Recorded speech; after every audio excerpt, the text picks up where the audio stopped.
This was a little bit of an overdue sort of podcast that I've been trying to work around, but a bunch of bullshit was happening back and forth, in which I'm not going to get too much into the details. Point is, we're fucking here, and just even before starting the podcast, like, number 2 was calling. I had to go and take care of that, and then I come back to make some personal microwave nachos, which is a cheap way of making nachos, which is mixing tortilla chips with shredded cheese.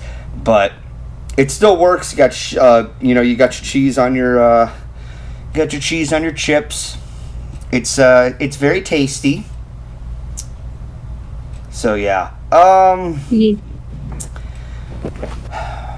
What else was I saying? Oh yeah, we just got through finishing a couple of things in a huge preparation for this one. Because somebody had overdue homework, Ryley. I'm sorry. But yeah, no. Bad Ryley. So how could you? Apparently there aren't that many people who are into this as much as we are. Like, I'm open to a lot of things, and this was just a different kind of rabbit hole that I somehow got into. So, if we're not close enough, get over here. This is Mortal fucking Kombat. It's funny how I start out the podcast talking about fucking nachos, and the next thing I say, Mortal fucking Kombat. And then you just hear me just like fucking like go rabid shit. So yeah, so the best way to talk about this, movie was to kind of go over a bit of a retrospective, and that's kind of how this podcast is going to go. In preparation, we also had both the pleasure but also displeasure of watching the releases of Mortal Kombat back in the 90s. And to start things off with, we do have the original that came out in 1995, and we're getting straight to it. So with that out of the way, it's kind of saving the best for last. So, I will say from personal experience, without the belch... I will say from personal experience that I know how stupid the 95 release of Mortal Kombat was. And yeah, I was on par with everybody else that it was dumb that the movie was rated PG-13 and that there wasn't as much gore and such. Except for the fight between Johnny Cage and Scorpion. That got pretty graphic at the end. Yeah. Not to mention Scorpion fucking blew up. Yeah. But before you give my further feelings on them, Galaxy, why don't you tell us how you felt about this one? Okay, so Mortal Kombat. This is the first film, right? Yeah, back in the 90s. Just making sure. Yeah. All right, cool. So the Mortal Kombat release for 1995, it's pretty fucking good, especially for its time as well. And granted, there are some scenes that are kind of okay, but like, it is done well. Like, here, the thing about this movie is that it kind of made me also hate Johnny Cage a little bit. For some reason, I do not like Johnny Cage in general. I just don't like the guy. Is it because he's too much of an arrogant shit? Yeah, and the stereotypical, like, oh, I know, I'm famous, like, you don't have to take me pictures, or like, whatever the fuck. You would really hate Johnny Cage and how he was treated in Mortal Kombat 4. Yeah, I probably would. But, he's that kind of stereotype of a character, and while I do like, a certain person that I'm gonna get into, I don't like Johnny Cage in general, and this kind of made me hate him more. Well, Sonya's okay. Sonya's voice actress she looks like a blonde Tomb Raider in this movie, and I don't know why. No, that's hilarious. Because this was out before Tomb Raider. Haha, Tomb Raider before Tomb Raider. Aha. But it wasn't Kung Lao. Was it Kung Lao? I forgot his name. Liu Kang. Liu Kang. Liu Kang. Yes. Liu Kang basically was probably the star of the show. Especially since, main character and all that. And I'ma just say this right here. Katana's in this movie. Katana is in this fucking movie, and I know this wasn't the 2021 movie, but I love Katana so much that seeing her presence makes my dopamine skyrocket, okay? Can we get a Katana is such a good character. Can we get a hashtag Sleepy Salt? But we're gonna get into that in the next movie once that happens, but right now I'm just giving praise to my girl, my inspiration, one of my favorite characters of all time, you know? Like, she's done very well in this movie in an acting aspect, but we're gonna get into that later on, because of all time, yeah, you know? Sorry about that. Katana's, yeah, we'll save that. No, I had a bit of sorry about that. I had a little bit of an oopsie, like, I'll explain after your turn. But this movie for its time is very good. Cheesy, but good. It's pretty decent for its time, especially like the effects that they used there. It's good. All like right. Nothing too negative, but the pacing could have been better. Product of its time, which could also be a curse and a blessing. Yeah. So okay. Yeah. So I think we did kind of jump the shark a little into the movie here, but I should save that for like before we move on to the next topic. Ryley, why don't you tell us what you think about the Mortal Kombat movies, like starting from the first? Because I would guess that you're from a neutral perspective. Honestly, yeah. I mean, I've known of the Mortal Kombat games and a little bit of the lore, but I've never been like a big fan of them.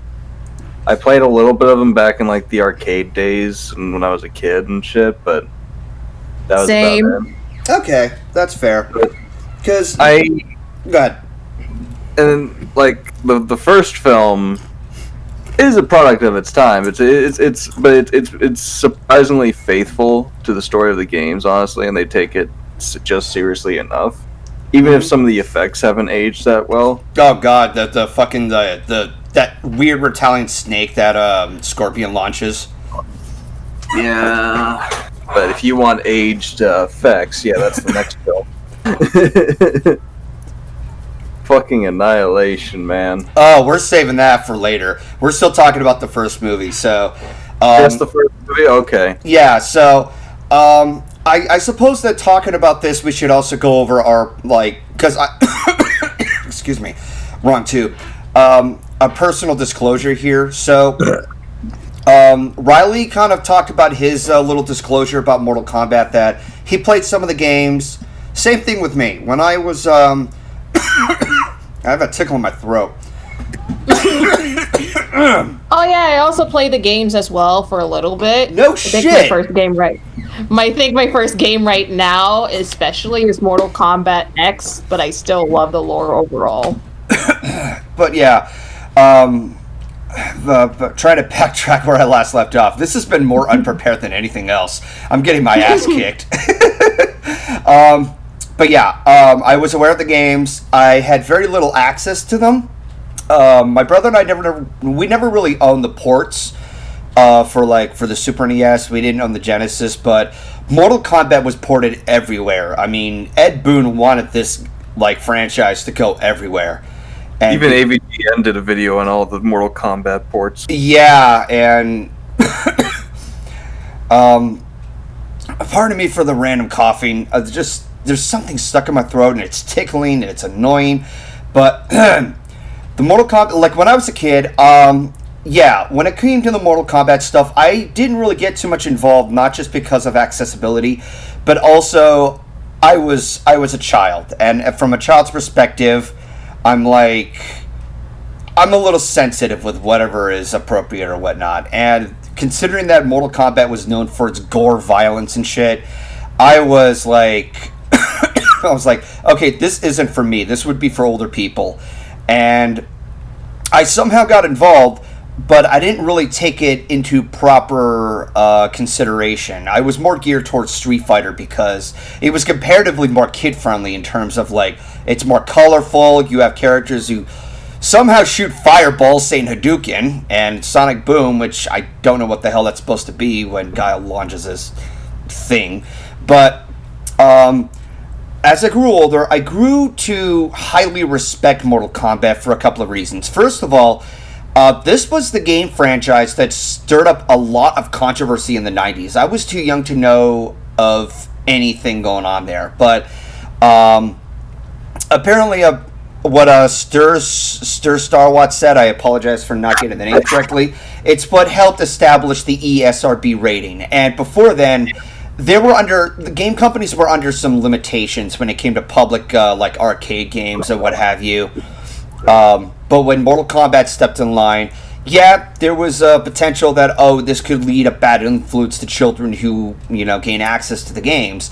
And that's how the SRB rating was made. And it was a thanks to that whole thing that other game companies were willing to step out of their comfort zone and make more graphic-styled games. Like, somewhat like Doom and a few other titles in which I know I'm probably butchering the idea. I'm just saying this with a pinch of salt. I don't know how involved Doom was. I know that Doom is extremely gory in its own right.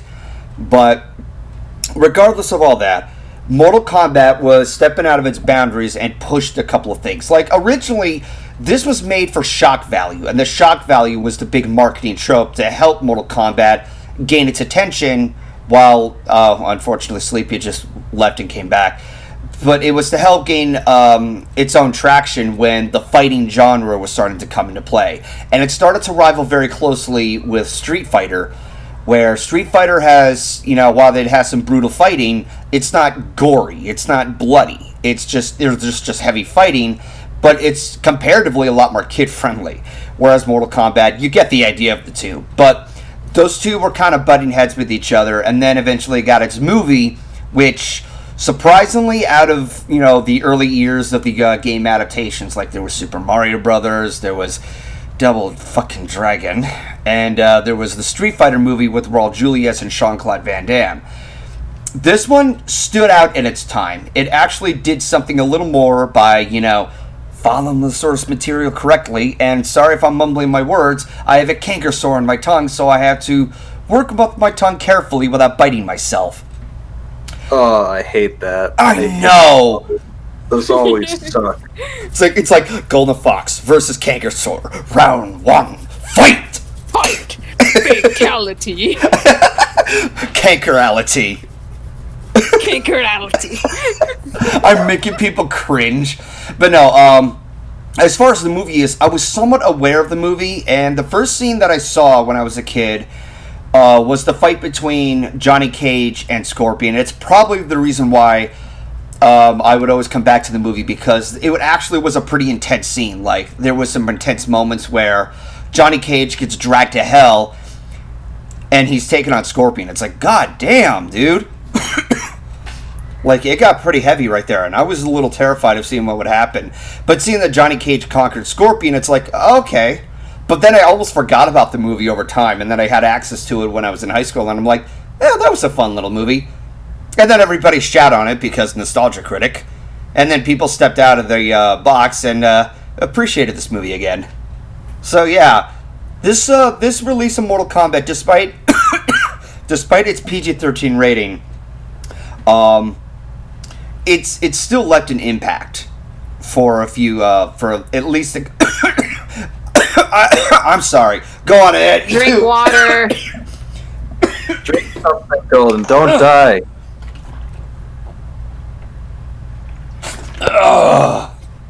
Sound like Drink you're that becoming, water, bitch. you're becoming smoke.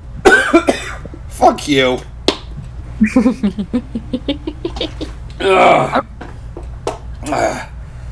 I'm supposed to be the one sounding like smoke.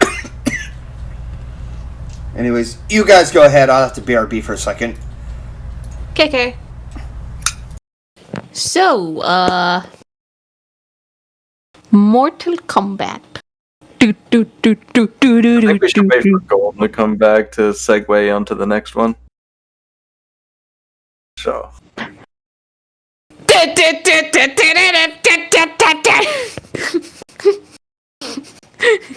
Galaxy. Yes. I need you to listen to me really hard right now. Yes. Listening? You listening? That is literally what I come back to hear. Oh, wait, I'm mute. Hey, Riley. That's what I come back to hear. Hey, Gold. Yes. You know what we should be doing? What? We should do Mortal Kombat. That's literally what we're doing. I'm getting no. At this point, because I had to step away during the podcast. It's more like Golden's throat wins coughality. Coughality. You say that while you're deep throating your mic. Anyways. No dying, Golden. Don't die. I won't die. It's just my throat is being a pain in the ass. You know what it is? What? It's one of the crumbs from the nachos that I was eating. And it got like stuck I in figured as much. Strapality, yeah. What Sir Stratwatt said. I'm sorry if I butchered your name. I'm sorry. Sir Hey, Sir Straw Hat. Sir Straw Hat. Yes. Okay. So, so yeah, that's kind of my disclosure with Mortal Kombat. Sleepy, when did you get into Mortal Kombat? I got into Mortal Kombat, like, I think around, what was it? It was around the time, I can't remember what year, but I remember going to one bitch's house, and by bitch, I mean, like, male or female, but I went to, like, this one bitch's house, and literally he was playing Mortal Kombat in front of me, and for some reason, I found a new interest. And also, this was around the time when WWE was, like, a big thing in my life.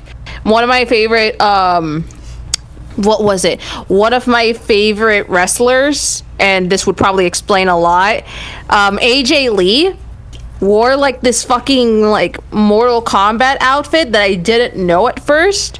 But then as soon as I searched it up, it was Katana. And I had some love for the character now. And now I just feel so much love for her. Okay, then. Hence why I love Mortal Kombat. Oh, also, not to mention, I'm going to pull it up right here because I have my phone on my hand while talking to you guys in the podcast.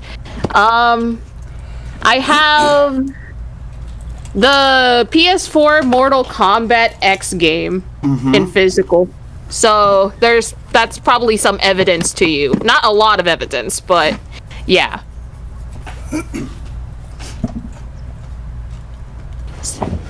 So yeah, that's how I like Mortal Kombat, and also that's how I got to discover the beauty that is Katana. So, stan Katana. Can we get a hashtag Sleepy Katana? Sleepy Katana, yes. Yeah, I remember one point you did a short sketch of your OC dressed up in the Katana outfit. Oh yeah, I did. Yeah. But yeah, so here's another question regarding the movie itself. What fight scenes did you guys like? Like, if you let's say we could just pick one out of the batch. Sleepy, I'll let you go first. I'm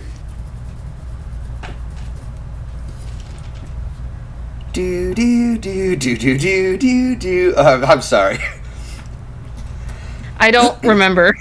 Okay, there was the fight between Johnny Cage and Scorpion, Liu Kang and Sub-Zero, Sonya versus Kano, and Johnny Cage versus Goro, where he punched Goro in the nuts. Yeah. Cheap shot. Yeah, it was a cheap shot. What else? My personal favorite, Liu Kang versus Reptile. And I think Liu Kang versus Sub-Zero and Kano and who's the other dude? I forgot. I just forgot. It was Kano versus Sonya. No, not Kano versus Sonya. I'm talking about the other dude, the other person. That doesn't narrow it down. Yeah. Fuck. It was a different character. But I like... No, you know what I also like? Not because I have a bias or anything. Liu Kang versus Katana, even though it's like a short fucking fight. Jesus I like that one. Christ. You have a very unhealthy. Like, listen, I love this girl so much. You know what I also love, Golden? What? Devora. God damn it. Like, that bitch is so vile. She's so disgusting and disrespectful, and I love it. She has a creature for a stomach. Ugh. Yes. Oh, Golden, you should see, like, the MK11 fatality that she has. Ooh! I will save that for another time. Jesus fucking Christ. Okay, so, picking off one of my favorites, I like the fight between Liu Kang and Reptile, and it's been said somewhere that scene was like a last-minute sort of, like, import to the movie. They didn't originally plan that before, but upon the scene happening, it was incredibly, like, yeah, there was no blood involved, but the fight was so ferocious that the actor, Robin Chu, he broke a rib or two when fighting, when he was, working with the choreography. And, like, yeah. Understandable. Yeah, because they're working with their surroundings, they're constantly fighting, and they're throwing punches, like, back and forth. They're being knocked on, like tables and other kinds of materials that would, like, you could just imagine it would fucking hurt. Yeah. It was fucking brutal. One of the things that I always, like, get a good chuckle of is when Reptile first comes out as, like, just this random CGI creature who looks like complete dog shit nowadays, but he gets thrown in one of those statues, and a bunch of vines grab him, and he forms into the human Reptile that we recognize, and the first thing he does, he jumps and does a spinning front flip and kicks Liu Kang so far across a goddamn wall. It's like, hey, bitch, think fast! And I hear nothing but silence. No, he gets the fucking, it's like, hey, bitch! He breaks through a goddamn wall. Just like, damn! Beautiful. Yeah, no, he can, like, Reptile in that fight was able to give a lot of punishment to Liu Kang, but Liu Kang, like, he wasn't able to take punishment back, and that's what it turned into. But yeah, it seems like you guys don't really care much for the 95 Liu Kang, do you? I like the Liu Kang the fucking, what was it? 95?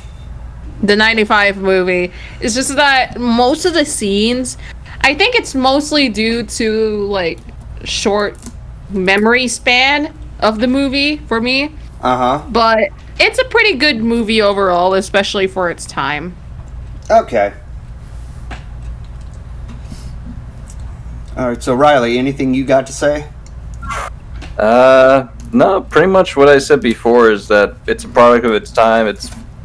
Some of the effects haven't held up too well, but it's still surprisingly faithful to the games and shit. Okay. And it takes itself seriously enough. It's a worthwhile adaptation, I'd say. Yeah, so you can be cheesy all you want as long as you have fun with it. But there's a difference between cheesy and just horribly cheesy, which I decided to invent a new segment of. Rip and tear. We're now talking about Annihilation. Rip and tear! Oh yeah, no, Annihilation. Good God.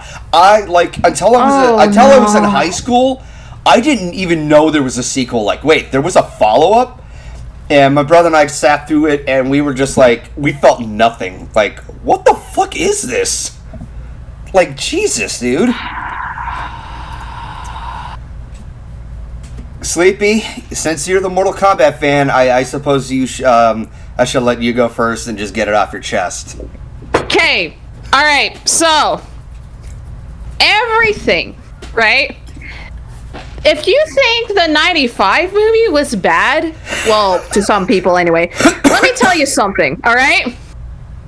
I have not been born since this movie came out, right? Mm-hmm.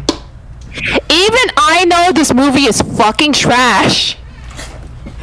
Like, okay, let me just start off by saying, how bad is this movie? How bad is Mortal Kombat 2 Annihilation? More like the annihilation to their resources in movie making. Like, How the fuck did you get away? How did they decided to green-lit whatever the fuck they did in the first 15 minutes of the film? I think one of the first positives that I had was that Johnny Cage was fucking dead. Good. Like, good. But also, that does not take away the fact that the first half of the movie, effects, specifically effects, and dialogue, don't get me started on dialogue, the coloring and the editing, especially with like the green screen bullshit that they had to do, is so fucking bad. How the fuck? How the ever-loving fuck did you fuck that up on the second movie? I'm sorry? Did some random-ass director just like shit on this movie? Is that what it is? Did some executive producer got fired because of this movie? How is this a good follow-up? How was this greenlit? Did someone greenlit this because they were bored or some shit? I'm sorry? And you know what's another thing? You may be thinking, oh, you like Katana, right? I bet that she was the greatest thing. No. Fuck no. She was not good in this movie. She didn't even save the movie. That's when you know it's shit, okay? She did not save this movie. My bias didn't save this movie. Okay? She did. Okay, let me tell you how bad she was in this movie.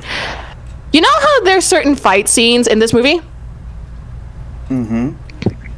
Katana was only given one scene to show her potential as a fighter in Mortal Kombat. She was given not 2, not 3, not even 4, 1, uno, each film. One scene. One fucking scene. Are you kidding me? One scene? You mean to tell me that all she does is like use her fans and shit? And at first, I was so hyped because this is the chance. This is the fight. This is like the chance to see her potential as a fighter. But no, she gets immediately used as like the princess to get captured by. She was in the shoes of Peach. Yeah. Why? Why waste your ever so loving potential of not only being a fighter, but in a technical standpoint, why did you lose? Who the fuck wrote this script? Who wrote this script for you, Katana? I want to talk to that bitch, because I don't want any slander towards my girl, but she was done dirty in this movie. Alright. What was that one scene with, like, who was that dude? I forgot his name now. It was like Sonya and who was it? Not Johnny Cage. Well, okay, what was she fighting? What was the opponent? Red, yellow, or what was the color? No, he was fighting with someone else. Oh, okay. She was fighting with someone else. Forgot his... That's how you know I hate this movie. I don't remember half of the shit that goes on, but I do know key moments, but I don't remember the name of who Sonya is fighting with. That's how bad it is. I just want to say for the record, when Ryley, Sleepy, and I were like watching the movies together, and when with like the first 5 or if not 2 minutes of this movie, we hear Sleepy like, "Oh my god, everything is inconsistent." It was... Yeah. It was... Oh my god. Like, who was that dude? I forgot his name. That's when you know this movie is shit. Who was it? What is he known for? The dude with the fucking machine arms. I forgot his name. Jax, okay. Jax and Sonya's fight is like the most weirdly placed scene in the entire movie. Oh. And I don't know what it is, but it felt like we were watching a different movie rather than a fight scene of this movie. How the fuck did that happen? How did you somehow manage to make a fight scene that's supposed to be memorial, in this case anyway? How is it that you made a fight scene with Sonya and Jax memorable, yet a little inconsistent? And also, how the fuck did, like, you somehow make it look like a different movie? I don't understand. Do you know everything about this movie? Especially, who is the purple bitch? Because I want a piece of that bitch. Because, like, her line delivery was so bad. I think you're referring to, hold on, are you talking about Too Bad You Will Die? Yeah, probably. That was Sindel. And yeah, no, like, a lot of you know what she's talking about, where Katana's like, Mother, you're alive. Too bad you will die. Oh my god. You know, it's funny, Sleepy. You know what this, so you said this felt like a different movie. You know what this looked like? A very, very, very bad episode of Power Rangers. Oh, you don't? Nah.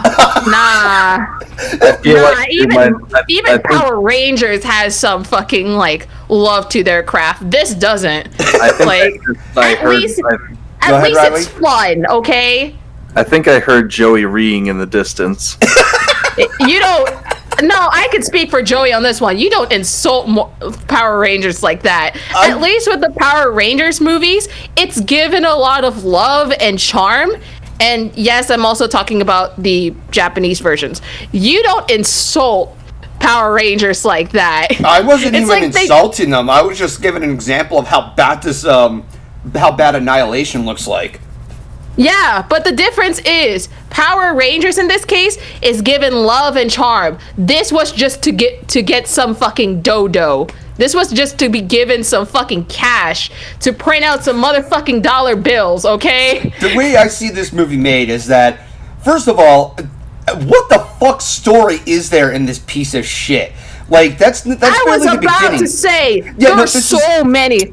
And that's barely the beginning. That's barely the beginning. The dialogue was utter shit. The outfits, even compared to the first movie, the outfits. No, don't get me started. The outfits they look like low budget cosplays. They look like school outfits, like school play. That's what they look like. They look like utter shit. This looks like this movie, right? This movie looks like a college film that was given an F. College? I don't even... That's giving it too much credit. No, this is like... I wouldn't even think this is high school. This looks like a kid gained access to the films, or just gained access to talking about, just like the ability to add special effects, and it was done by a 5-year-old. That's what it looks like. No, a 5-year-old would be more imaginative than half of this movie. Let's be fucking real here, Golden. All right, a 5-year-old could be, yeah. So a failed college play it is. This is like if a failed college play was given by some random ass outsider and a couple of nerds who know half of the source material to this one outsider dude for no reason. And the result is so shit. They had fun, but it was so shit. Can I just say? Yes. The special effects in this film feel like they belong from an Atari Jaguar. No, like, okay, at one point, like, Aeon of Dreams jumped in the call and saw shit going on, and he's like, dude, those PS1 graphics. That's an insult to PS1 graphics, honestly. Well, well, you know what? You're giving an insult to the Atari Jaguar. Actually, the Atari Jaguar was a piece of shit. That's like some, like, Atari GameCube, like, fusion of, like, visuals. That's probably how bad it is. Atari GameCube? Is that what you just called it? Yes. Atari GameCube infused visuals, okay? Like a great value of Atari, okay? Like a Walmart GameCube visual. Stop giving it credit, though! Walmart? No, that's giving it shit. Walmart GameCube visuals. That's what it looks like to me. Walmart GameCube visuals. That feels like it's doing dirty to GameCube, honestly. Yeah, I was gonna say.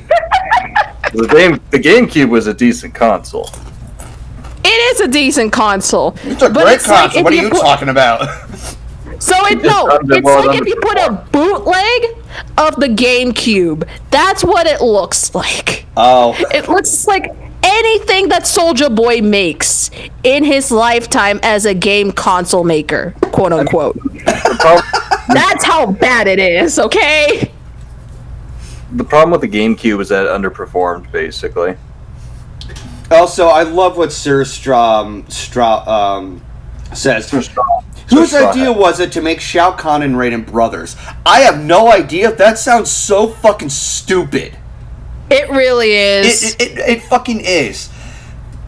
Like, Raiden was a character since, like, the first entry of Mortal Kombat, and this whole time he had a brother. Like, wait, what? At least when it came to Sub-Zero, yeah, he has a brother, but it's a different type of brother who has, like, a different purpose. Like, those two brothers become rivals towards each other. Because the Bihan, who was the first Sub-Zero, he would be defeated and become Noob Saibot afterwards. But Noob Saibot, that name always makes me chuckle. Yeah, well, nowadays, yeah, because people like to use the word noob so much. Yeah. Atari GameSphere? What the fuck is a GameSphere? It was like a fake console on Drake and Josh, if I remember correctly. Oh boy, I'll have to look into that. So yeah, Jesus, how much did we rip in here? Oh yeah, something that I always found hilarious is that near the end of the movie, Sonya is taken on Ermac, who, by the way, his name was based on a fucking error message in the earlier Mortal Kombat games, and his suit was fucking red. Error macro, I think it was supposed to stand for. Yeah. Meanwhile, Rain got treated like shit. He was just there, and he got scolded because he didn't really have them show mercy of Cabal and Stryker, who were just only mentioned, like it was just a thing off screen. And then he gets knocked into the fire pits. Cabal just had a stupid Halloween mask for an excuse for not Cabal, Baraka. That's who it was. Yeah, no. Jesus, even I'm like frustrated with this. It's like some people like have the tendency to like this movie just on the levels of laughing at how stupid it is. That's kind of like where it falls into, where some people think that it's so bad it's good. I just think it's just utter shit. Period. You people actually believe that? Yes. Oh, those rose tinted glasses couldn't be any more pinker. Jesus Christ.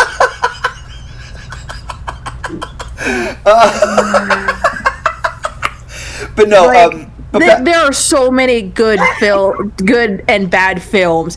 This belongs to the pit. This belongs into the pit where it floods and drowns. That's how bad this movie is, okay? There are some good parts, but those get over fucking shadowed by the amount of effects that look like something out of a high school player. The fucking choreography is not only horrible, it's too many jumps. That's the thing. There are just too many flips and jumps. Like, okay, how many times are you gonna fucking do it?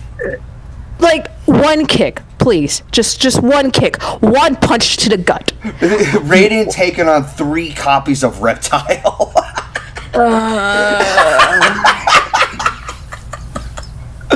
But no, back to what I was saying earlier. When Sonya was taking on Ermac, the way she kills off Ermac is by, like, she snaps his neck with her legs, and then there's just this shot where Ermac has got this look on his face, and I swear to God, it looked like he was happy that he was dead. Like, yes, kill me, get me out of this fucking movie. Yeah, on one hand, yeah, I can see that. On the other hand, I like I said, I don't like Johnny Cage in general, so I'm glad he was dead in that movie. So, yeah. On that note, I was annoyed that Johnny Cage was killed off because there was so much. Okay, so despite what Sleepy Charm said about whatever the fuck was going on in the first movie, at least there was development. Like, he was egotistic, but he would put himself aside to take care of things. Like, He chose to take on Goro because he didn't want anybody else to take on him in order to keep others safe. Like, he didn't want Sonya hurt. He didn't want anybody else hurt. I'll give you that. And, not to mention, the same breath, the fucking punch in the nads is still beautiful. Just, genius. It's beautiful. All of that is fucking good, but at the same breath, I still don't like him despite that. He would have to be, we'll get into it, but he'll have to be this person in order for me to like him. She's holding her tongue so hard it's bleeding. But no, I was pissed that Johnny Cage was killed off because all that development just went out the window. It's like they just kill him off, and it's like his entire development meant nothing, which pissed me off because there was a lot going on for him, and it's just that's a kick in the nuts. Like, that's just disrespectful in general in terms of writing a film. You develop a character who understands so much and that they become a better person, only to just be killed off in the next bit. It makes I can't find the right words for it. It's like building a house only for some asshole to throw a grenade at it and watch it tear apart. I don't know if this is going to be Twitch friendly, but my analogy is going to be very weird. All right. So think of it like this: you're you're doing your thing. You're wanking off, right? You're wanking off, right? Hear me out, Golden. Hear me out. You're wanking off. You're trying to get that good semen to like get out of your system, just to let it loose. Just getting and close to the climax. Got it. You never reached climax. You never actually did it. Jesus at Christ. All. God damn. Oh my God. I think we get the picture. You're only stuck on edging. We get it. Did you choke on your, like, chips again? Yeah, you kind of did. Jesus Christ. I should have seen it coming, but at the same time I didn't.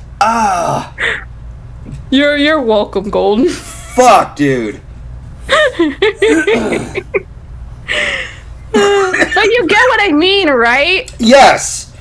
It's like that development of character in which you were supposed to like, but then he gets killed off. Yeah.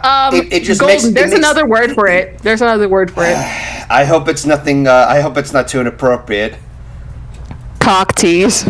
Oh, okay. Okay, that is used on a general basis. I'll let you pass on that one. But the other one, just... Haha. Jesus fucking Christ.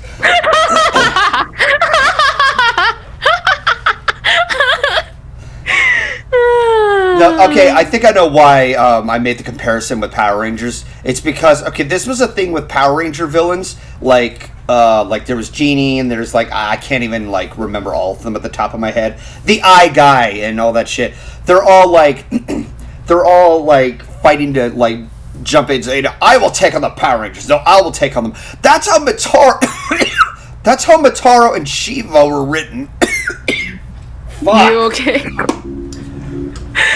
Can you drink some water? Jesus Christ. Dude, you I'm ate almost... too much. Dude, my jug is almost empty. Okay. Can you try to, like, clear your throat for a bit?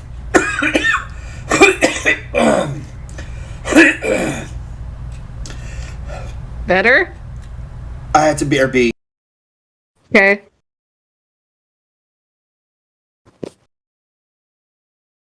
So, yeah.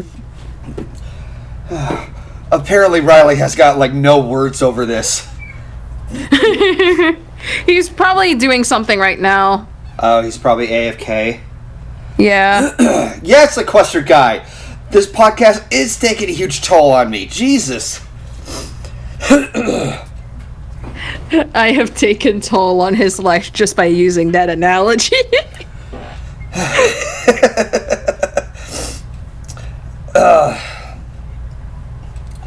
So yeah, Mortal Kombat Annihilation, what a pile of shit. There is some background behind the making of the film, and Galaxy, I will tell you what, who the director was. The director was somebody who was only just, he was a filmographer for the first movie. Paul W.S. Anderson, who God damn it, throat, not again. Paul W.S. Anderson, who directed the first movie, he left to work on Event Horizon, so somebody else had to take his place. Meanwhile, a lot of the actors were busy with other films during that time. And the studio was pushing them to, hey, let's make this Mortal Kombat movie. Jesus Christ. You sure you're not taking some of my stuff, Golden? Some of what? Never mind. Just some medicine or some kind. But regardless, a lot of people who were involved in the first one left to work on a few other projects at that time, and the studio pressured the filmmakers to get on with the sequel and get it out.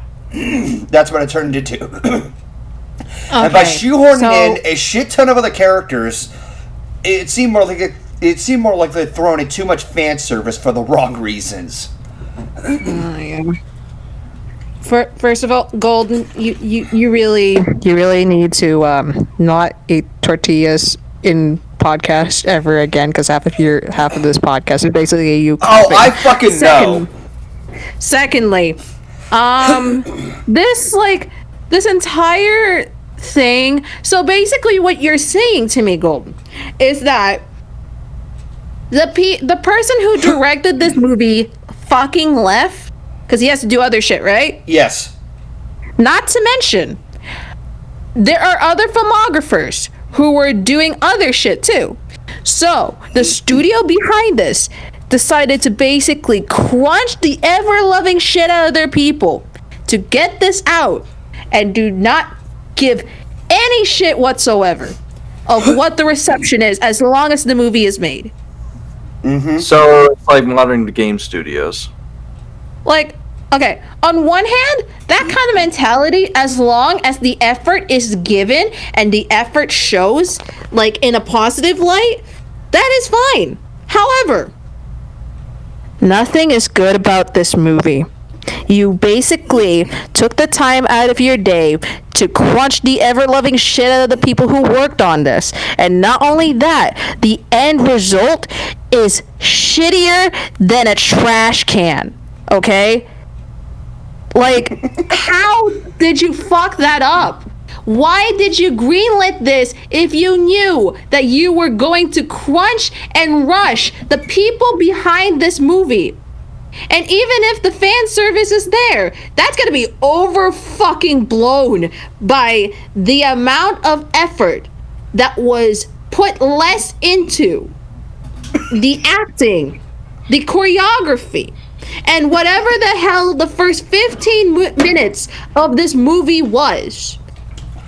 All of that aside, you want to air this movie because why not? You want to greenlit this movie because why not, right? I mean, as long as you have the fucking money go. Yeah. Oh, that hurt my ear. Sorry. But it's just... Golden, I can now see your frustration on Hollywood. Yeah, no, like, okay, here's another comparison behind the scenes. This movie had the shit treatment that Batman and Robin did. That the studio executives pushed the filmmakers to get it out sooner, and it came out as utter crap because they didn't know what to do. They couldn't think straight when investing their time and effort to make the movie happen. That's what it turned into. Because they got to get timelines out there. Like, it's one thing to put some pressure on yourself to challenge you, but it's another when you're just rushing it out there because the previous movie was successful. That's what this turned into. Wait. I want to make... just, please. Let me ask you this, because I want to make sure. When was Annihilation released? 1997. Okay.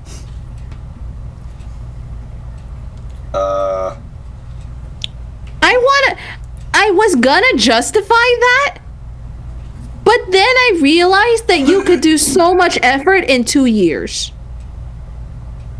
You could do a lot of effort, especially with the filmmaking today, and especially how Marvel in the past decade seems to barf the ever-loving shit out of their superheroes.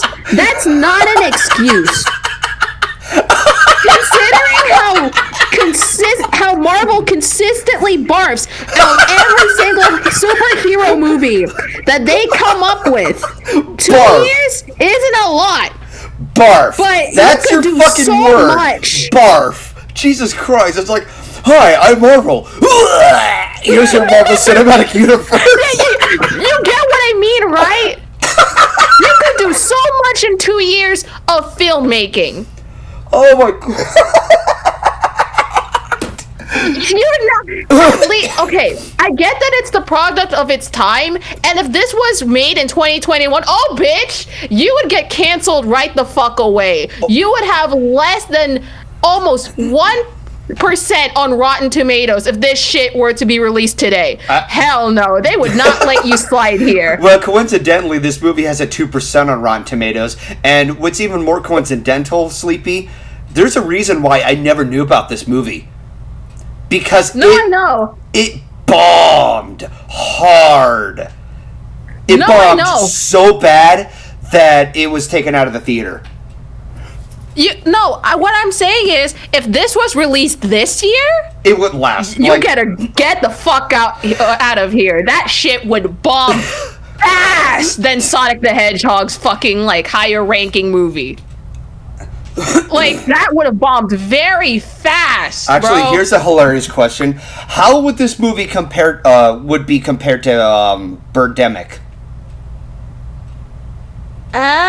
Depending. Because, at least with Birdemic, there's some interesting parts to it. With this one, there's none.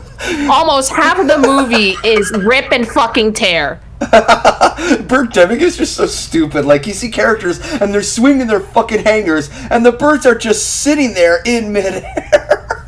It's yeah, bitch, what you gonna do? You gonna throw that shit at me? Bitch, I can fly.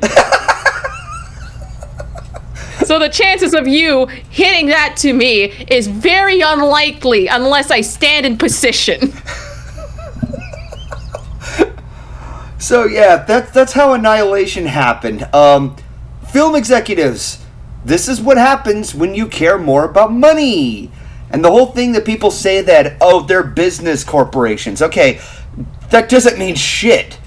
You still need to invest something called art. Work with it. It gives people the reason to come to the theaters to see it.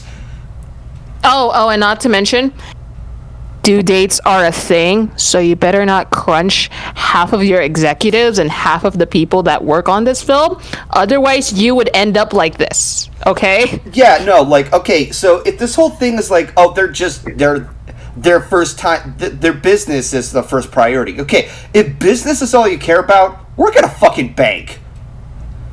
Filmmaking should be for people who care more about the art in filmmaking and not just, okay, we're doing this for money.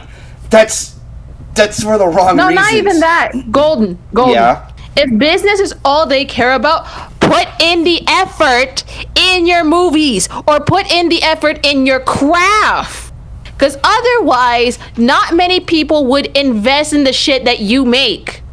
Not many people would actually buy the shit that you make, or more importantly, no one would see this movie if it bombed, okay? All right then. You get what I fucking mean? Yeah, I know. And this is oh my god. This is the same kind of shit that I've been talking about in my previous podcasts and all that shit. I will say this. The fact that this movie tanked at the box office was a sign that back then people had better dignity on what movies to see. Because especially for 1997, Jesus Christ, there are far more better movies than that. Oh, no shit! Saying that there are much better movies than Annihilation, dude, I have to search up some other title that's also considered shit, but I would rather watch. I can do that too. I have my phone ready. Fuck. Oh boy. So you have like a list of movies you would rather watch despite how terrible they are. All right. Hold on. Let me see. What do we have here? Golden. I'm gonna act very weeby here. Oh because boy. All right. Let me list half of the anime films that released on the same year, mind you. Perfect Blue, Princess Mononoke, Neon Genesis Evangelion. Whoa, hold on. Princess Mononoke is a fucking masterpiece. What are you talking about? No, that's what I'm saying. Half of these movies are better. Even Hercules is better than this movie. The Game is better than this movie. 12 Angry Men, Nothing to Lose, Jungle to Jungle, Anastasia even was released on the same year as this movie. Wait. Oh, you're looking up the movies that were released in 97. Okay, my bad. I thought you were going over a list of just like legit bad movies. 98. Yeah. But yeah, that's what I mean.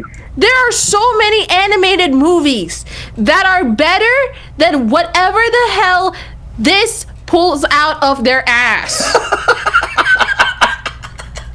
You mean to tell me you wanted to make 2 years in progression of this movie, and yet it looks like this?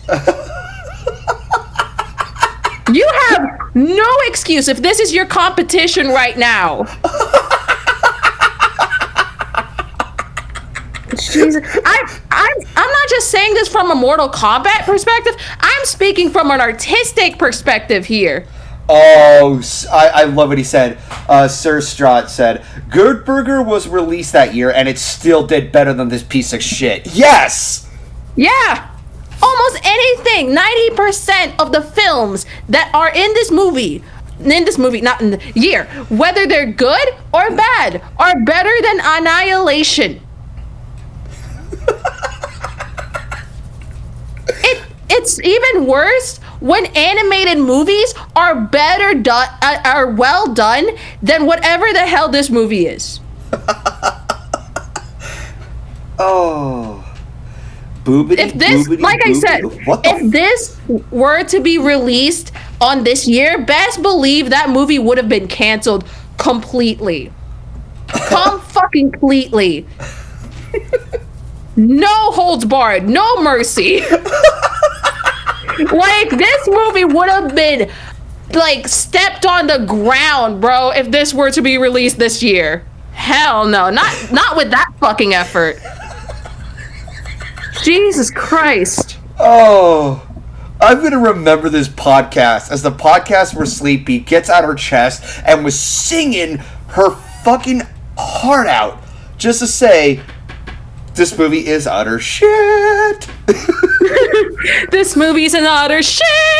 It is shit. Oh. It really is. Because it's like, I'm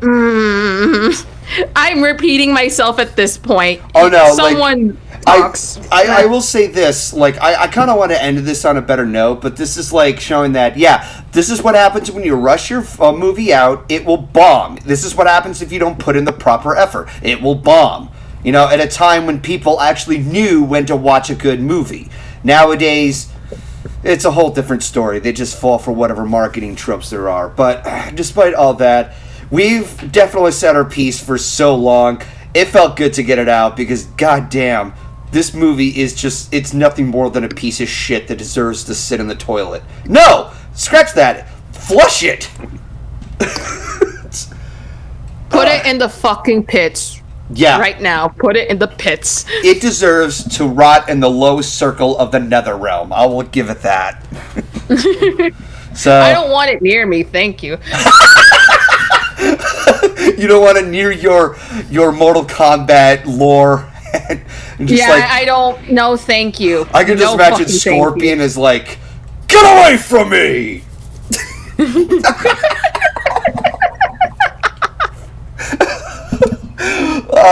On that note, I think it's time to talk about something, the movie that we fast forward over 20 years later, and so finally we're talking about the recent Mortal Kombat movie. I've been hearing some mixed opinions back and forth, and this is definitely like, it's kind of on a polarizing level that some people hate it, some people love it. I will say from this perspective, it's very, very enjoyable. I had a blast. I was geeking out like crazy. I was like, you know that scene where Scorpion shows up and he says the thing? I was like, yes! He said the thing! He said the thing! Yeah, no, there was definitely a shit ton of fan service that was used here. And at least this one, it tried to make a plot behind it. I mean, yes, it was all over the place. It had an uneven pacing. Yeah. And some of the characters, there was some room for improvement. I felt like some of the characters deserve to be written better, but unfortunately it is how it is. But I'm not going to complain too much about it.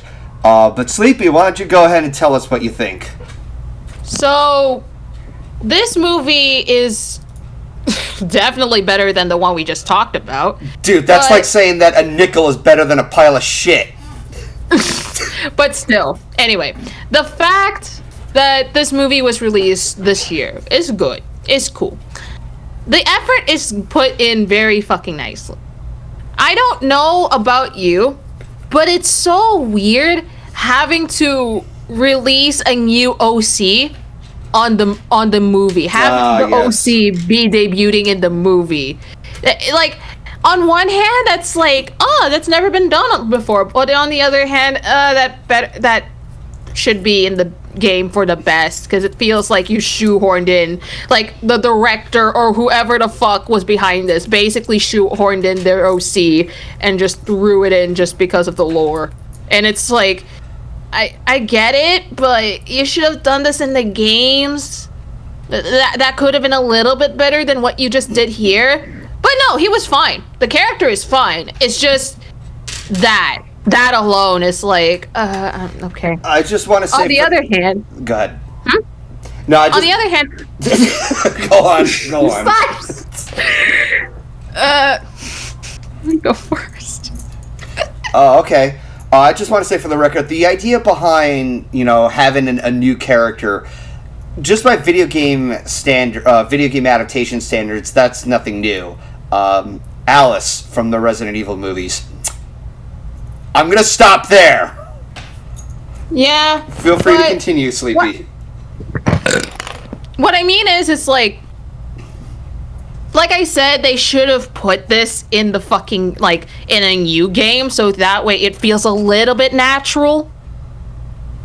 But on the other hand, this movie, for some reason, made me feel things for Sonya and Kano. I do not know why they decided to do that, but they did. You're secretly a masochist. No, not even masochist. It's just like Sonya was like for some reason I like Sonya in this movie. I don't know why, but I like her in this movie. This sounds very fucked up. I've said this while watching it. I like the abusive relationship dynamic that Kano and fucking Sonya has. Which, speaking of Kano, can we just talk about the boy? Can we talk about the greatest boy in this movie? Bro. Kano, none of your fucking business. Kano, out of fucking business. Who was it? Liu Kang. The way he shattered his masculinity is so fucking funny. Because the way he said because the way that he called him, what was it? Like an aggressive little bunny. That is so hilarious. That was such a I do not know what it was, but the fact that he compared Kano to a bunny, an aggressive one at that, is so fucking hilarious. Also, is it just me? This might be me.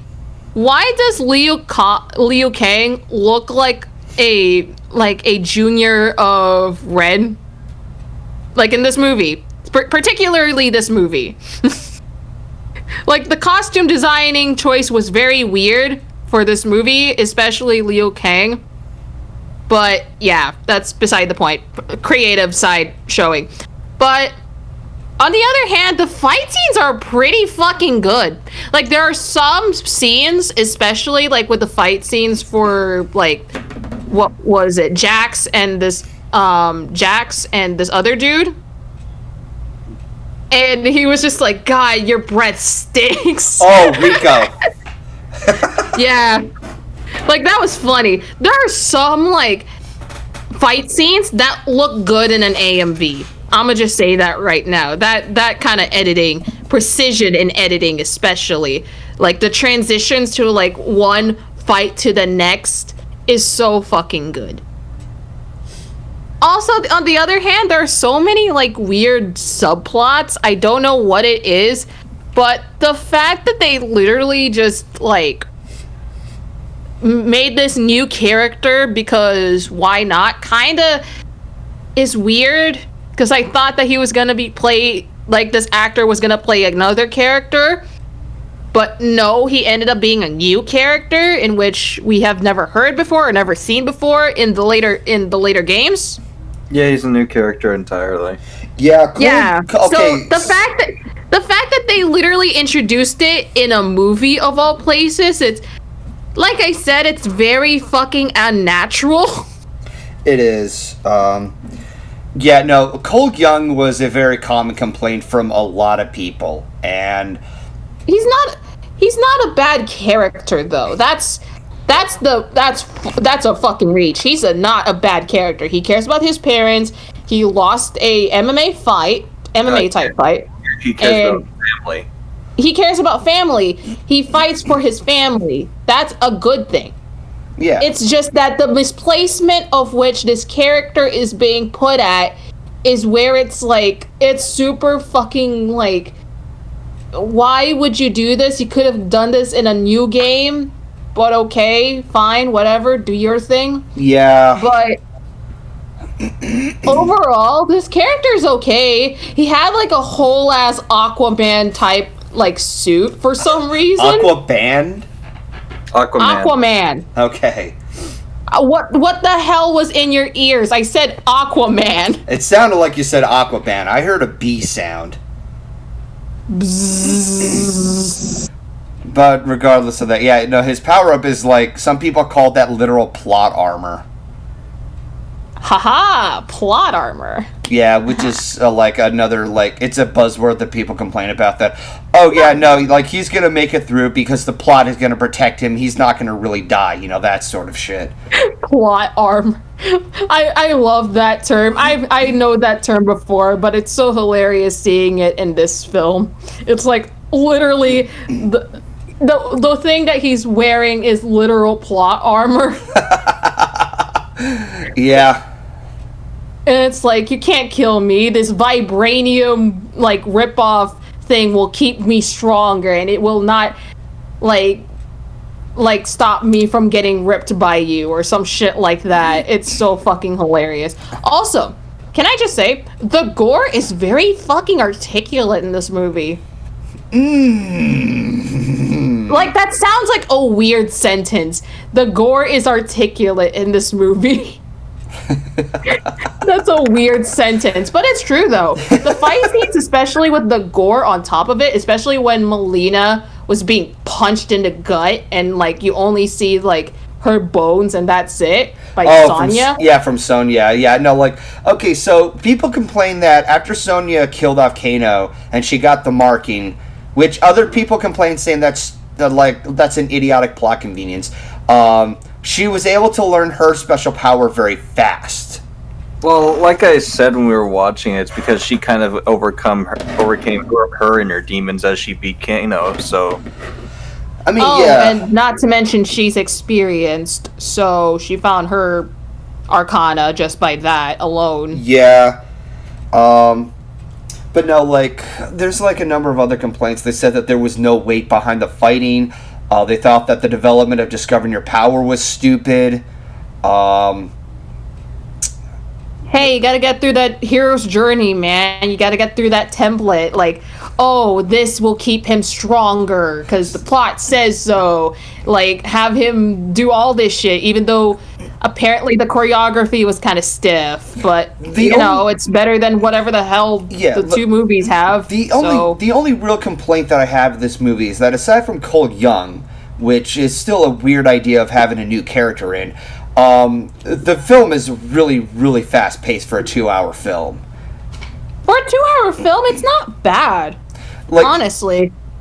I know that there's a lot of room for improvement. I know that this was an inevitable part, because there were some characters who were from the games and they were put in there, and of course they get killed off, but it feels like they were treated like dirt. And there's always going to be those fans who were like, my favorite character was treated like shit. It's like, well, the characters that people identify with in Mortal Kombat, they're going to be the ones who will get the most attention. Somebody's going to have to do the job in a franchise about fighting to the death.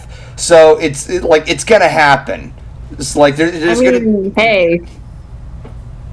Hey, I'm speaking for myself here, and I'm probably speaking to myself when I say this. Maybe in the sequel, if they make a sequel, and I hope so. If they manage to make the Miz into Johnny Cage, like that would be great. Have Melina have a few speaking lines more. Have the other bitch, I forgot her name. She was Natara? the one with the not her. The other bitch with the fucking wings. I forgot her name. That's Natara. She got sliced in half. Yes! Yeah, she gets sliced. No, heavy, I will bro. say this. Okay, so aside from Scorpion and Sub-Zero, I fucking loved Kung Lao. The dude sliced, I still remember when I saw it the first time, and he's, he grabs her, and, they're both, in midair. Then I see the shot where his hat falls out, and then it hits the ground. I'm like, wait, did he miss? Oh, wait, it's spinning. Oh, shit! Yeah! Slice that bitch in half. Let's go! Also, the fucking look on Kung Lao's face. Jesus. He's like, yeah! It's like, oh my wo mo shinderu. And there's talk about bringing characters back. And in that case, I know that Shang Tsung took Kung Lao's soul. I'm just sitting there if you're going to bring characters back, I want Kung Lao back. I fucking love that dude. That dude and his saw blade hat, and just how savage he was with Kano. It's like, dude, bring it back. This dude is awesome. Come on. Kano was very fucking good, though. A lot of people seem to really like Kano. I mean, that's one of the big ups. It's kind of weird. No. It's weird that he gets a shit ton of development on how he discovers his abilities, and yet he becomes the perpetrator in the film. A little too likable. Yeah, they made him too likable. I think that's somewhat of an issue that I can agree with. I'm not gonna let it get to me though. But. Yeah, no. Kung Lao slicing Natara in half with his saw blade. Fuck yeah, I love that. Wow, magnifico. Also, can it's a nitpick, trust me, it's a nitpick. Go ahead. You know that part where, who was the main character's name? I forgot his name. Cole Young? Cole Young. Can I just say, why the hell did he say that we're gonna fight Sub-Zero last when he literally fights him? He's like, of all the people in that group, he's the only one that's fighting him. I think the reason... Okay, so here's from what I was seeing, is that they were going to team up together to take on Sub-Zero, but it turned into one-on-one because when Sub-Zero went after his family, Cole Young went afterwards, the others couldn't reach him in time. That's what it looks like, because he got transported to... Yeah, while the other characters, you would have to have Raiden, which I have to ask, what the fuck was Raiden doing the whole time? Yeah. But that also leads into the scene where Sub-Zero comes in. Not Sub-Zero. Scorpion. Scorpion, yeah, Scorpion, sorry. Scorpion. Yeah, no, I still remember when I saw that, I'm like, oh shit, here comes my boy. Is he gonna save? Get over here! Here comes yes! Boy. He set the thing! No. Dude, you sound like fucking Peter Griffin when he said, he said it! Dude, no, everybody was thinking that. Yeah. I know, but, you sounded like him for some reason. Said it, he said it! Yeah, that was just, pure fan service, but it was so satisfying. Not to mention, I love the orchestral music during the final act, where they're playing in the soundtrack is very fucking good in this movie. It's in my head now. Yay. It will never fucking leave. Also, can you guess what character I also want in the sequel? Katana. Yes! Ding ding ding ding ding! What's my prize? Gold. What? Devora. God damn it. Okay, for those of you who are not familiar with Mortal Kombat, Devora is this disgusting plant-like bug who has a creature for a stomach and just like she just consumes everything in her path. It's fucking. Oh. She's fucking like gooey and sticky and like, what the fuck is this character? It's so gross. She's like Chrysalis on steroids, and I live for it. I love how vile and disgusting she is. Like, that's kind of the thing why I love Devora. It's like the disrespect that she has whenever her fatality comes in. Like, on MK11 especially. That's where it's like, oh my god. Oh god, that's disrespectful and disgusting. I love it. That's disgusting. Disgusting! She's Nick Cage's worst. Oh my god, Star Raptor! Imagine if I were to play like MK11 with bleh. Imagine if I were to play MK11 with Golden, and the first person I'd play as is fucking Devora. I'm like, god damn it, Sleepy. Like, why? And then you see the fatality. It's like the most disgusting thing you've ever seen. Disgusting.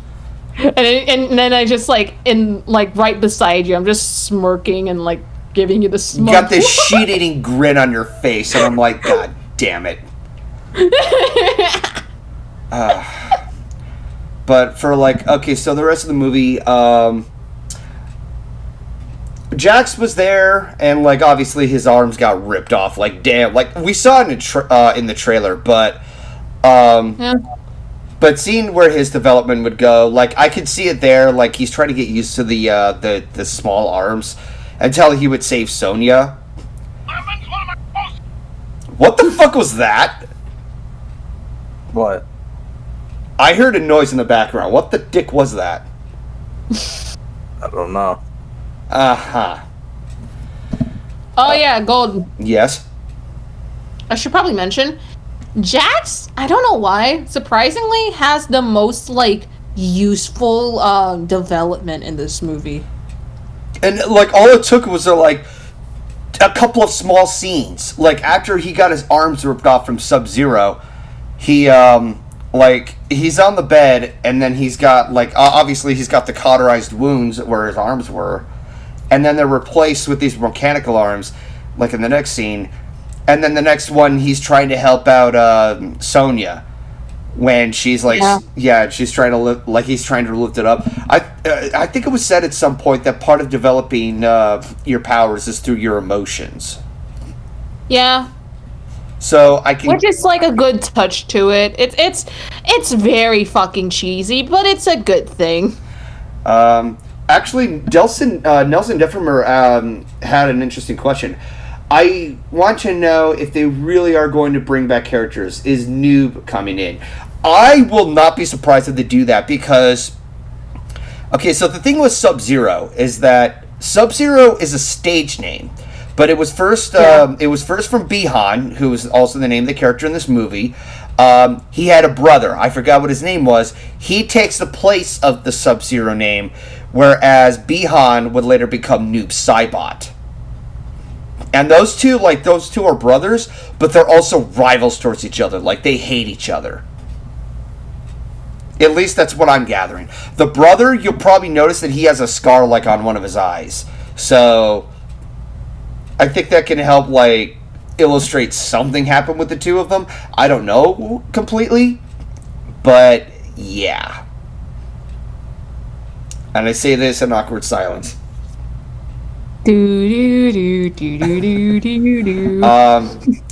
There's also like Shang Tsung, like he goes to like he creates this like electric barrier, and people complain about that, saying like, why don't they just teleport him to like, or like he can use his electricity to teleport people at different locations. Why doesn't he teleport the new trainees to like the afterlife where they can train and such? I'm like how is it a good training ground though? I mean, yeah, sure they're safe, but they also need to like work with their surroundings.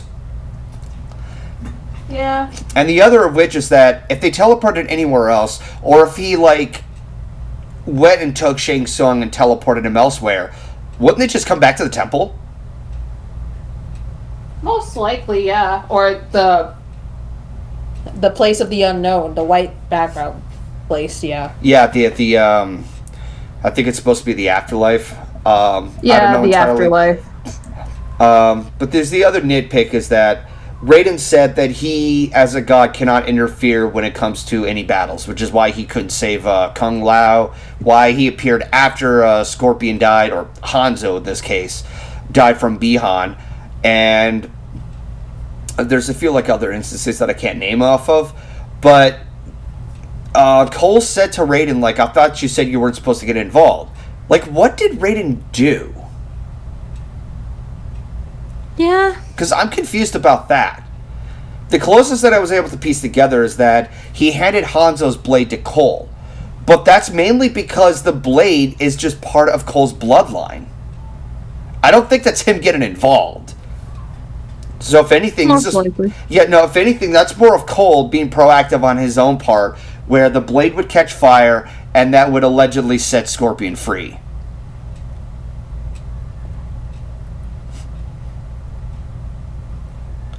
See, I found it really even. I found it really even though. What's even Raiden though? I don't know what Star Raptor's trying to say. Raiden teleported everyone into a one-on-one fight. Well, yeah, but that's not really getting involved into a fight. That's sending people to different locations. Yeah, most likely. You're exhausted, aren't you, Sleepy? Like, no, I'm just... It's like, at this point, this movie is okay. Like, it's not the greatest movie of all time in terms of this kind of thing, but it's better than almost two of the movies that we've seen for Mortal Kombat so far. I do, or at least some of them. Yeah, I do think that it would have been nice to have some room for some of the other characters to develop their skills. The whole complaint about the marking and also a sequel. The complaint about the Arcana is that it's a dumb plot convenience. I think that's being unfair. I also think it's unfair that they're complaining about having the characters discover their powers. I think that's an unfair complaint. Some movies are about like discovering who you are. You know, that's part of the whole hero's journey. Also, this is the first movie. You think that there's going to be a lot of character development in just one film? I mean, yeah, there are movies that are like that, but in this case, it's mostly a slow burn. If you're not into slow burns, get the fuck out. But if you like this movie and you like slow burns, yeah, this is a good movie for you. So, in this particular case, like, yeah, some people have stated that if you're going to come in to see something like Mortal Kombat, yes, you should come in and expect the fun fight out of it, and that's what you got. You know, you see what you pay for. If you're coming in for a good plot and such, it's going to be all over the place. So, I'm not going to say that as a perfect excuse. It is important to have good writing, but I know there's a good story in there somewhere. Some of the direction, I think they could have executed it a little better. I'm not going to, like, dwell on it like some people have. I just hope that, you know, because it made a lot of money at the box office, so it's definitely going to get a sequel, for sure. I mean, hey, like, I'm open for interpretation. It's just the thing about Cole Young, or whatever the fuck his name is. It's the fact that Cole is, like, this main character that we've never heard of till this movie started. Some people, that's all I complained about. Yeah, like I think some people have pointed out that he was probably just there to represent the main audience who was involved, and I'm a little mixed about that. Like some people, some even said that it's like, okay, aside from having the like insert OC here, it's more like insert and customize your character here. Yeah, that's basically what it is. The thing, at least with this case, there's no like tragic backstory. Like, oh, it's so edgy. No, he just loves his family. He just loves his family. He likes to do MMA, and even though he lost at MMA, he persistently wants to get better as a person and as a fighter. And especially with this movie, there's a lot more development in this film for him because, of course, he's the main character. Plot armor says so. And at least with this, there's no, like, edgy sort of situation that we have here. So, I'm open for interpretation. Again, sorry. No, that's fine. Go ahead.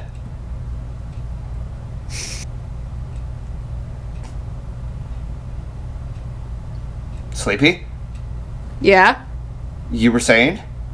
What I'm saying is, like I said, just put him in a game. Like, I would be so weirded out if they put him as a DLC. Like, that's just wasted potential, dude. If they were to make him a DLC. Mortal Kombat 11, downloadable character, Cold Because they could have done so much more with that character. And then they only put him as a DLC just because he was in the movie. Like, no. You could put him in what you could do with this... No, this character has potential. You don't understand. You could put him in another game, right? Yeah. Have him be with Jax because he has experienced shit like this before. Only in this case, you know, because, like, you notice how fucking Kano, Sonya Blade, and the others were more experienced than he is, right? Mm-hmm. Especially in Mortal Kombat. You can have Jax and Sonya be his, like, teammates for the game. Like, you can have him, like, be backed up by them because they've never heard of this too until some random dude says so. It's kind of the same thing here, except you can literally put it in the game. Or just kind of make a afterlife situation with Cole. Also, I'm probably being naive saying this. Bring Kung Lao back. Kung Lao is good. I want Kung Lao back. I want him back in the movies. Hashtag bring back Kung Lao. I cannot. Hashtag bring Kung Lao to Golden. Yeah, no, I really love that he used this hat and sawed Natara in half. Oh god. I'm still like,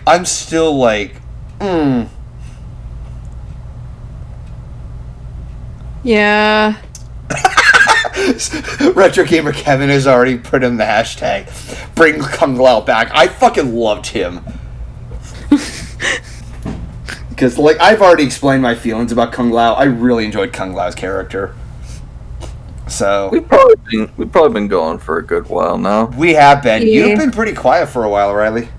It's just that you and Galaxy have been talking so much, and I don't really have much to say. All right, that's fair. Because, I before we move on, I do want to say this, Galaxy, from somebody who is a big fan of Mortal Kombat. I like how fair you are, even when you hear the other complaints of everybody else and what they said about the movie. Because some people even went as far as to say this film was worse than Annihilation. I'm like, what? No. That bit, no. We're gonna milk the shit out of this podcast, even if it's for this. Listen, with this movie, at least it's good. Right? Yeah. At least it has a decent plot. It has decent character development. We don't see that too often with fighting movies at the very least. Or at least from what I've seen or recall. Right? Yeah. With Annihilation, there's no development. There's absolutely zero effort. Like, you mean to tell me that this movie is worse than Annihilation, you need to get your fucking eyes checked or get some fucking new contact lenses or get some new glasses. Okay? Like, you think this is bad? Watch Annihilation again. I fucking dare you. I dare you to watch this movie again. Like, no, matter of fact, if you have those like two screen bullshit, you can watch the movie of Annihilation on one side and you can watch the 2021 movie on the other. And tell me that Annihilation is somehow better than the 2021 movie. Go ahead. I dare you. I wanted to see you give me your points. That post would probably be meant for trolling.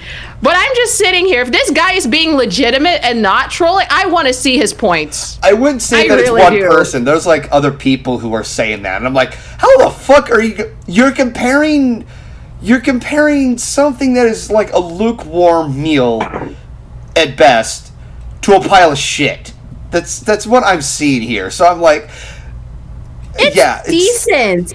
That's like comparing like a B grade assignment to an F grade assignment. No, absolutely not. Yeah, no. Like, at the very least, there's this thing called effort. Yeah. There's this thing called development, y'all. And you don't see that in this movie, and I want you to I want these motherfuckers to be on some Clockwork Orange bullshit and just watch Annihilation again and again and again for 24 hours and tell me in my face, like, if they're being legitimate, I want to tell me in my face, to my face even, how Annihilation is better than whatever the hell, 2021 movie is. That's it. Oh god. I'm milking the shit out of this because you said that. Thanks. Oh my fucking god. Alright, I think it's time we move on to Q&A. Okay, so long story short, Mortal Kombat, the remake, I enjoyed a lot of it. It's dumb fun, 7 out of 10 or 3 out of 5. I would definitely anticipate to the sequel. I just hope that they are much more delicate in how they handle Cole Young, and hashtag bring Kung Lao back. Hashtag bring fucking Katana back. I want more of that bitch. Alright. So on that note, I think it's time we wait upon the questions, and then we'll see how the people will respond. So currently running a little ad break right there, so that way people can think of questions to ask. Because, god damn, that was pressing buttons right there. Fuck, dude.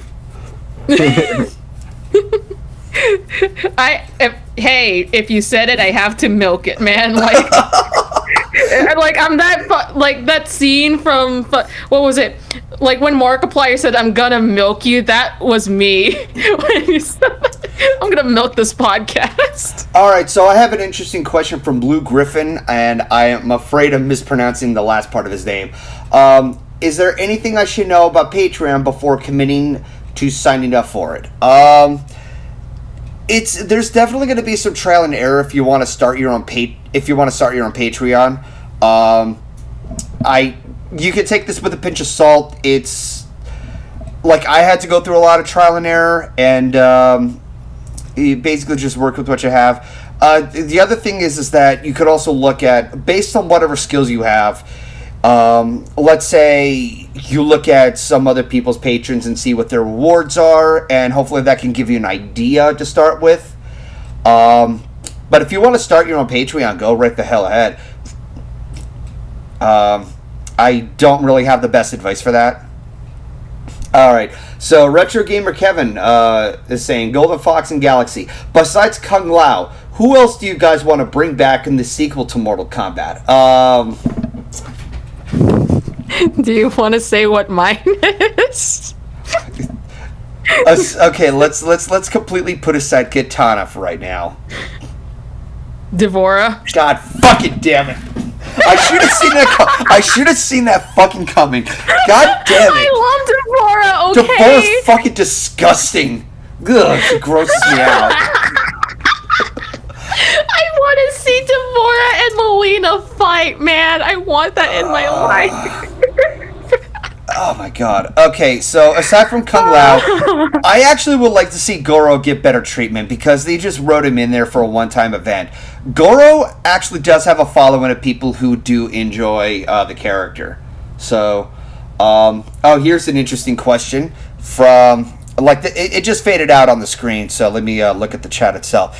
Which is worse, MKA, The Last Airbender, or Dragon Ball Evolution? Oh my god. So I have to choose. Oh, no. I have to Okay. choose with 3 pieces of shit. I don't know what the fuck to pick. Hey, Golden. What? Never. I milked so much in this podcast. I don't want you to say that again. Please. I don't want you to say that again. 3 pieces of shit. I don't know which one to say. I do not want to hear that from you ever again. Okay, a better way to put it, a triple-bladed sword. Also, Okay, Blue good. Griffin, yeah, you just have to make an account, and you have to connect your, PayPal or bank account. That's how it starts if you wanted to, let's say, support someone. Yeah. But yeah, no, I really don't know how to answer that question. You could say all of them are horrible. I mean, they all are. They're all horrible for their own reasons. And, okay, so Mortal Kombat Annihilation, we've already talked about. The Last Airbender was a piece of shit because a lot of the changes that were made and a lot of what was going on in the film, it just didn't seem very doable. And not to mention, M. Night Shyamalan did not take criticism very well. It's kind of stupid and hypocritical that he would try to reiterate the pronunciations of the characters to sound more Asian, even though the casting choices was anything but Asian. I'll just say this. For me anyway, Last Airbender is better than both Dragon Ball Evolution and Annihilation. Oh, really? Yeah. At least there's some... okay. It's the weird, you can say all of this in this native language, but the cast says otherwise thing that's, really gross. But also, at least there's some effort, and I say some as if, all the effects are good, but yeah. At least, the choreography is okay, and also the shots are okay. With fucking Dragon Ball Evolution and Annihilation, yeah, no, absolute dog shit. No, I remember. They look like an Go ahead. Sorry. They look like something out of like I said, they look like something out of a F-grade filmmaking student. All of them. No, I just want to say, in regards to Dragon Ball Evolution, I remember when I saw that trailer and I was like, what? No, that's not how you write the characters. No, this is all wrong. I was just like, dude, this is gonna... Oh, look, I knew it was gonna bomb. I knew it was gonna be shit. And it turned out just as everybody expected. It's just, from a mile away. Sir Strawwad, what are your thoughts on Mortal Kombat Legacy? I don't have an answer for that. I haven't seen it yet. Yeah, same. My only experience with watching Mortal Kombat were just the live-action movies. I know that there's Scorpion's Revenge, and there were also a few TV spin-offs. That's it. Retro Gamer Kevin saying is that DB is a fucking joke. Yeah, it is a fucking joke. It's pure dog shit. Yeah. So yeah. Hey guys. Yeah, what's up? I'm gonna head off, okay? Alright. Okay. It's been fun though. Yep. That's good. Have fun. Alright. Have fun. Yeet! Yeet! So yeah, that's all I can say there. Still waiting for another question. Excuse me. So, trying to think of what else.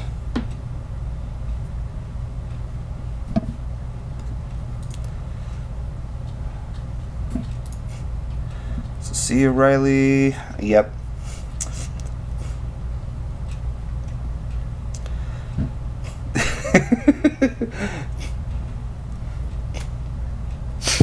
Okay, here we go. Come on, people, ask away. GoldenFox and Galaxy won't bite. I mean, yeah, we won't bite. She probably will. After all, you have a compassion for fucking Devora. Yeah. Like, I love Devora. She's like one of the most hated characters, and I love her.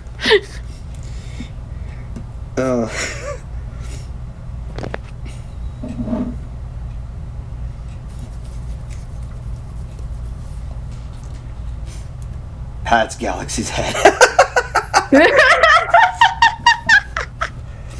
Okay, so at the very least, we'll just go for like one question. This is probably like the shortest Q&A.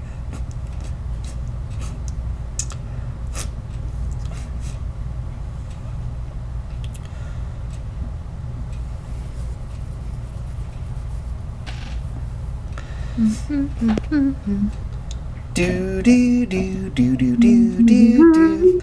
Yep, that Jeopardy theme is continuing. Yes, and thus the Jeopardy continues. Yeah.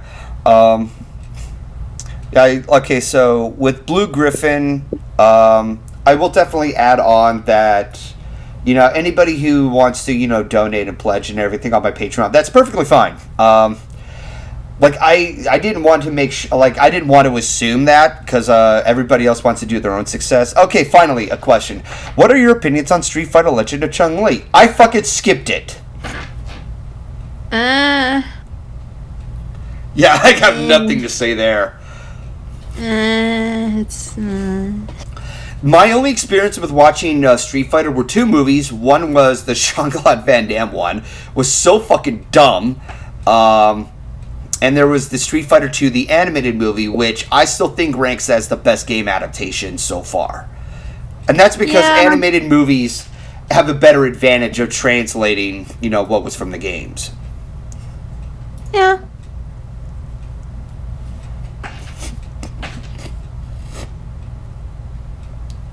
So, yeah. Alright, so... Sorry that I don't have much to say here. We're just now in this pocket of silence. Alright, so... Alright, just one more question and then we'll just go ahead and wrap it up. Because I want to make sure that whatever question that we answer is something that we can legitimately answer, Yes.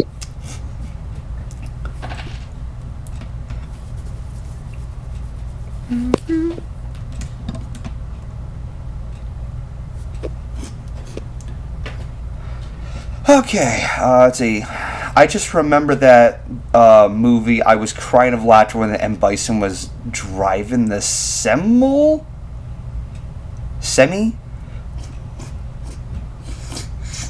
I don't know. Enjoy the silence. PFFTXD. What was...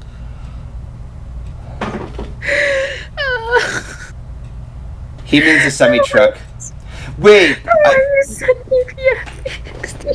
I think he was talking about I think you were talking about that scene where Zangief is like, "Quick, change the channel!" Like, okay, that was pretty funny.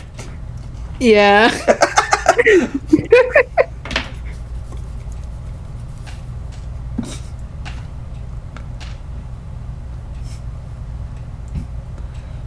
So no questions at all. Wow, this is quite a quiet audience. Yeah. And also, not that I milked the podcast or anything. Good. You were all over the map about that. Okay, here we go. Okay, if you were to watch any in-game OVAs, what would it be and how would you react? What is an OVA? Oh, it's like, I don't know. It's like, I know that it's supposed to be like either a follow-up or just some filler episodes of like animes or some shit.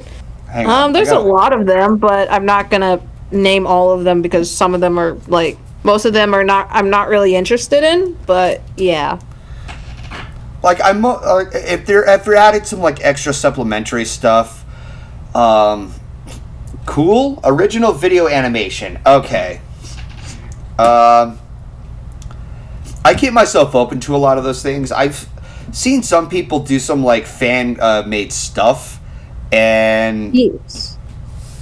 and some of them do a really good job. I can't name any at the top of my head, but I guess that's that. So I suppose we should wrap things up. Thank you for sticking around in this bizarre podcast where Galaxy and I pretty much just take the show while Ryley was just sitting on the back there, probably. Oh God, Gold, What? Gold. Wait till we go to Space Jam 2. Oh boy, that will be. Oh boy, That's gonna be its that own would podcast. be me and you, dude. It's a wrap.